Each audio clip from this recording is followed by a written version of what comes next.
Hai, Assalamualaikum warahmatullahi wabarakatuh. Ketemu lagi dengan saya, Weti Dwi Yuningsih. Kali ini kita akan membahas materi kelas 11 tentang jaringan epitel pada jaringan hewan. Disimak baik-baik ya. Kita bahas dulu jaringan hewan ya. Jaringan hewan terdiri dari 4 macam jaringan. Yang pertama adalah jaringan epitel. Yang kedua adalah jaringan otot yang terdiri dari otot polos, lurik, dan jantung.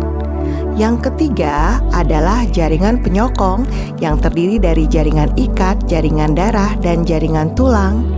Dan yang keempat adalah jaringan saraf atau neuron. Nah, kali ini kita akan membahas tentang jaringan epitel. Jaringan epitel terdiri dari 3 macam berdasarkan bentuknya. Yang pertama adalah epitel pipih.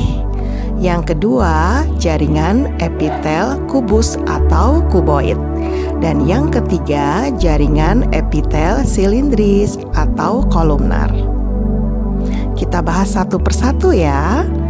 Ciri-ciri jaringan epitel yaitu sel-selnya tersusun rapat karena sebagai pelindung. Yang kedua, selnya memiliki sifat regenerasi tinggi, artinya aktif membelah. Yang ketiga, memiliki mikrofili. Yang keempat, tidak mengandung pembuluh darah sehingga nutrisi secara difusi. Nah, fungsi dari jaringan epitel adalah yang pertama, melindungi jaringan yang ada di bawahnya sebagai proteksi. Yang kedua, transport zat antar jaringan. Yang ketiga, absorpsi, penyerapan sari makanan. Yang keempat, sekresi, yaitu menghasilkan zat yang masih diperlukan oleh tubuh. Sedangkan yang keempat, ekskresi, membuang zat sisa metabolisme. Nah, kita bahas satu persatu ya bentuk jaringan epitel. Yang pertama kita bahas epitel pipih atau squamosa. Terdiri dari 2 macam, epitel pipih selapis yang mempunyai fungsi sebagai difusi, osmosis, filtrasi atau penyaringan, dan ekskresi atau pembuangan. Terdapat pada endotelium pembuluh darah, kapsul bowman ginjal, dan alveolus paru-paru. Yang kedua, ada epitel pipih berlapis. Kalian bandingkan ya dengan yang selapis. Fungsinya sebagai proteksi atau perlindungan.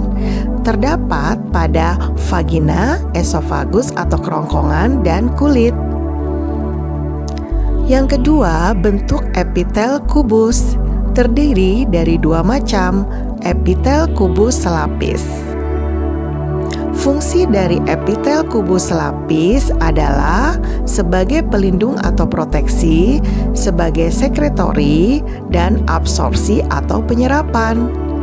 Epitel kubus selapis terdapat pada nefron ginjal, ovarium, kelenjar ludah, kelenjar tiroid, pankreas, dan lensa mata. Bentuk yang kedua adalah epitel kubus berlapis. Kalian bandingkan ya gambarnya.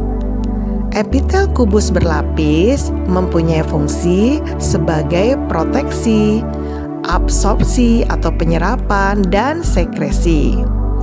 Epitel kubus berlapis terdapat pada saluran kelenjar keringat. Nah, bentuk yang ketiga adalah epitel silindris. Terdiri dari 2 macam, yaitu epitel silindris selapis. Epitel silindris selapis berfungsi sebagai sekresi dan absorpsi. Epitel silindris selapis terdapat pada lambung, usus halus, dan kantung empedu.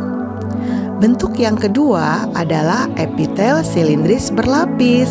Kalian bandingkan ya gambarnya dengan yang selapis. Epitel silindris berlapis mempunyai fungsi sebagai perlindungan dan sekresi. Epitel silindris berlapis terdapat pada uretra, trakea, laring, faring, dan kelenjar ludah.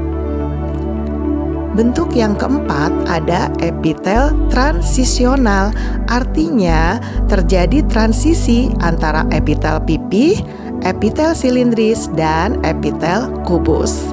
Epitel transisional ini terdapat pada kandung kemih atau vesika urinaria. Yang kelima adalah epitel kelenjar, yaitu epitel yang mempunyai sel goblet untuk mengeluarkan zat atau sekret. Terbagi menjadi dua, kelenjar eksokrin, yaitu menyalurkan sekretnya ke suatu permukaan tubuh melalui saluran. Sekretnya berupa enzim atau zat yang lain. Contohnya kelenjar lambung, kelenjar pankreas, kelenjar ludah, dan kelenjar keringat.